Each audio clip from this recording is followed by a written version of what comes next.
নামাজ কলমা তো ছেড়ে দিয়েছো, এর কারণ এটা নয় যে তুমি বেনামাজি। তোমার নামাজ কলমা ছাড়ার কারণ ভিন্ন। তুমি মনে করো আর কি তোমার মন চায় না, তুমি পারো না, তাই তুমি নামাজ পড়ো না। আসলে তোমার তাওহীদে সমস্যা। কোথায় সমস্যা? মানে আল্লাহ, কে? আল্লাহ। তিনি যে তোমার হিসাব নিতে সক্ষম এবং তিনি যে তোমার হিসেব নিবে, তুমি এটা পরিপূর্ণভাবে বিশ্বাস করো না, তাহলে তো তুমি নামাজ পড়তে। তুমি মনে করো আর কি তুমি নামাজ পড়ছো না, তুমি গাফেল।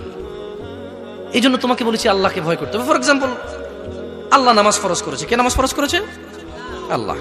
মুয়াজ্জিন আজান দেয়, তুমি নামাজ পড়ো না। তুমি মনে করো তোমার দান সাদাকা তোমাকে উদ্ধার করবে? তোমাকে ভুল শিখিয়েছে।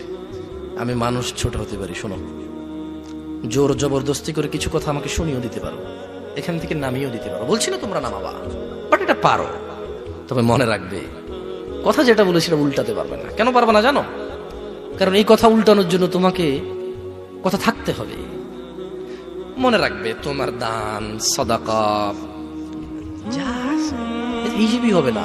তুমি কি মনে করো হিন্দু লোককে আল্লাহ প্রশ্ন করবে কিয়ামতে, এ হিন্দু, এতগুলা বুতকে পূজা করছিস, ঠিক আছে বল নামাজ কেন পড়িসনি? ও তো মুশরিক। বুঝুনি মনে হয়? এটা স্কুল, এখানে আমি পড়ি না, আমার কি পরীক্ষা হবে? বুঝে দিতে পারিনি মনে হয়।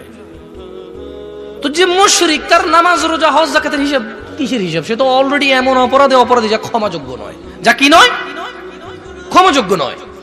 একজন বেনামাজি মানুষ, সে মনে করে নামাজ না পড়া শুধু নামাজ না পড়া, অথচ আল্লাহর নবী, যে একটু আগে বললাম, আল্লাহ বলেছে যদি তোমরা আল্লাহর ভালোবাসা পেতে চাও তাহলে রাসূলের অনুসরণ করো। রাসূল বলছে যে নিশ্চয়ই কাফের এবং মুশরিকের মধ্যে আর আমাদের মধ্যে পার্থক্য হচ্ছে নামাজ। তুমি মনে করো নামাজ না পড়া। ওই যে তুমি খুঁজে পাও না মুসলমান কিভাবে শিরিক করে, এই যে নামাজ না ছাড়লে শিরিক হয়। দেখো, আমি অনুবাদক, এখানে যারা বুখারী পড়ায়, মুসলিম পড়ায়, তিরমিজি পড়ায়, হাদিস তারা পেয়েছে না। হানাফি, শাফি, মালিকি, হাম্বলি, তিরমিজি, আবু দাউদ নাম দিয়ে তুমি পরিবর্তন করে গোপন করতে পারো, কিন্তু আছে।